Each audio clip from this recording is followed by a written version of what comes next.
You see I actually had his hips between my knees, and then I let him recover his right knee. So here, my left knee is on his left hip and my right knee is covering, or my left knee is on his right hip and my right knee is covering his left hip.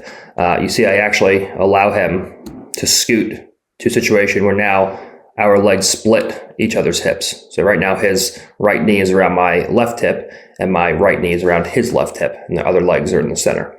So I actually let him get back to a position of advantage from here, to a relatively neutral position, but because I had height, I could slide behind him and follow up towards his back.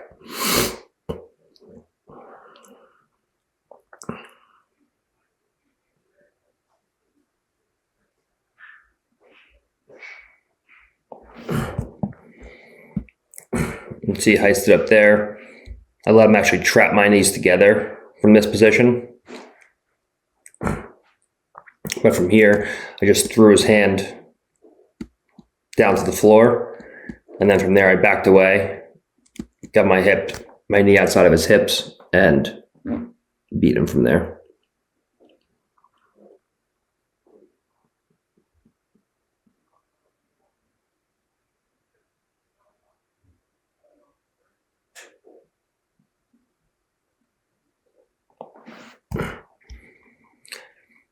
And you see, he tried heisting.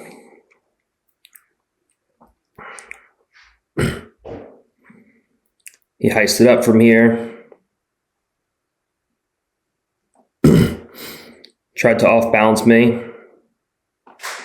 But I opened that knee up wide for base. And then started pressuring towards his hips. He ended up falling back. And we went into that reach back crossface. And these aren't like crazy hard rolls, obviously. I did like some harder rolls. If you like go to my YouTube channel, you may have already seen it. Did like 25 minutes of like guys actually trying to like really hit the move on me and like shut it down realistically. These are just like light rolls to like kind of get through the positions. But you see that Turk there? He goes to put in a butterfly half guard. Step over.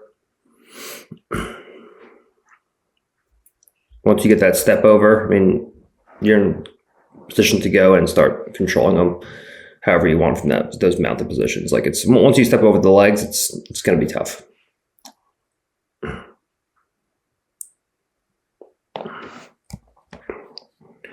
So you see here, he started to make separation with his body, which would allow him to start scooting his bottom knee out.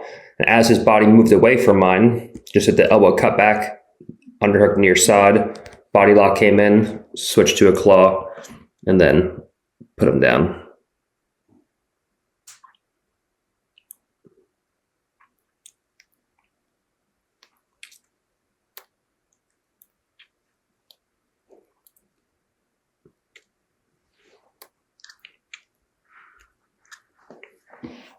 You see here, like he's trying to heist. Like it's hard to see on camera, and it's subtle. But you can see, like, once he gets into this position, he tries to heist from here. But I keep that bottom leg controlled. So he tries to start heisting and pulling the leg free. Like his hips come up, but he just can't get that bottom leg out because I have that Turk in place. And then when the time is right, I stepped over. And he actually tried to start a scrimmage.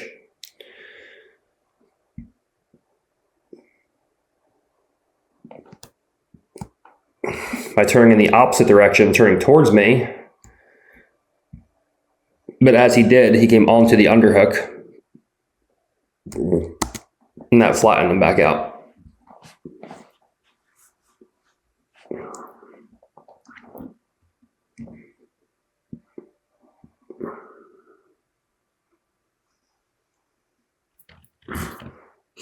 Elbow cut, far wrist grab.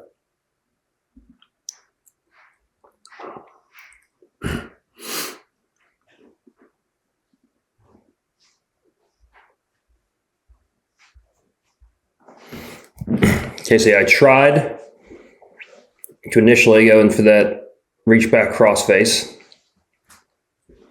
This is an interesting little play here.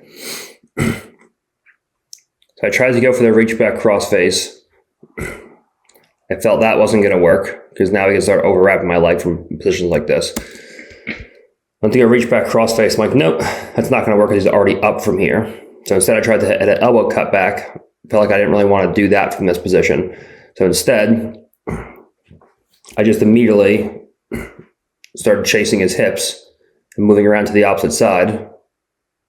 And then again, just always chasing those hips between the knees, making it easy for you to recover even once they have the grip.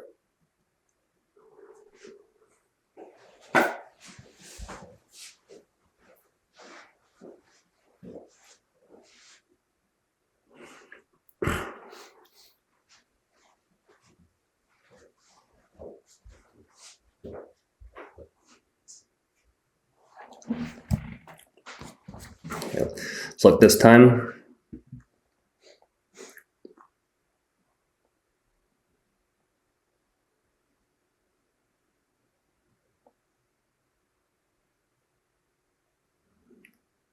so we heist from here.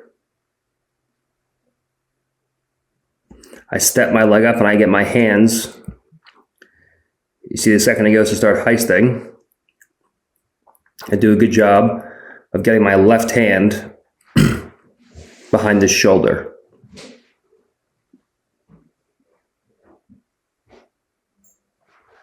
So you see from here, you can't really see where my left hand is because of the angle. When he goes to heist from here, I get my left hand behind the elbows. So now I can always open the space up between his knee and his elbow and go in and start attacking turtle.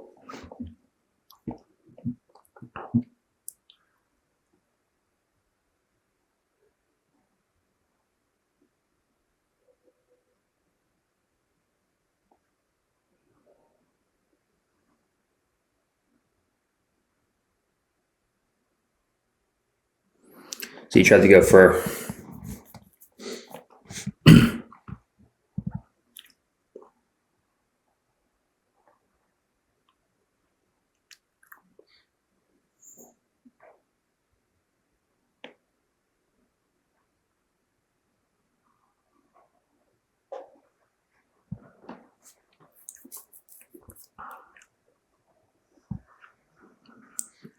so you had like that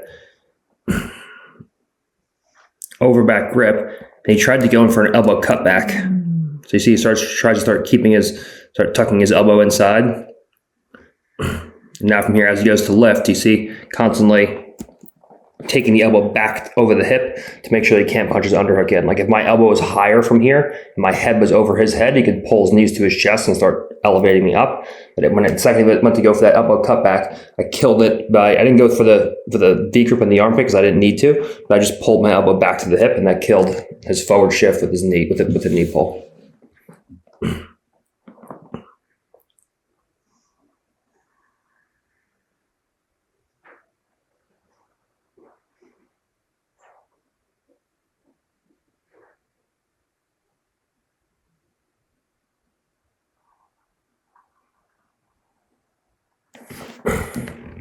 It's a nice transition.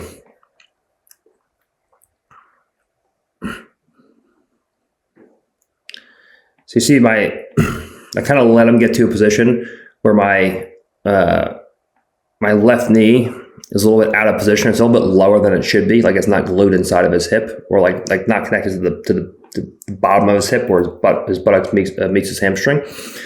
So I let him get into a better position where he starts to beat me with that bottom leg, with my bottom leg here.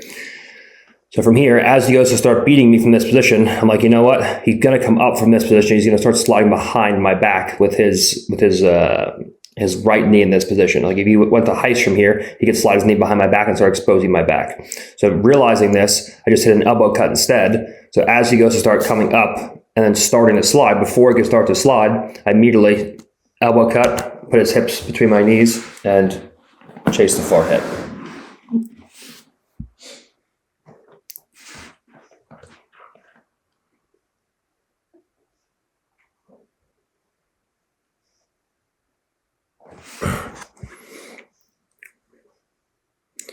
So here, another example different position. I let him bring his right knee inside this time. And as he goes to bring his right knee inside, I get my right knee, push his knee down. I get my right knee to his far hip, and that completely kills the overback. If you win the battle with a lower body position, like if you get your knees to the correct spaces, correct spots, it's hard for your partner to really do much.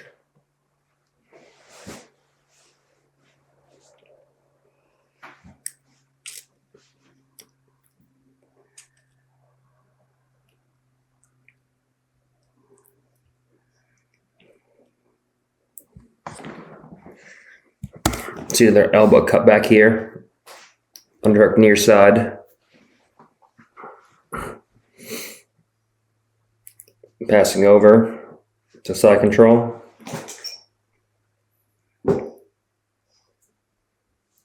He goes into heist. You see getting behind that elbow cut back, switch to a double, reset of the head, and then backtrack.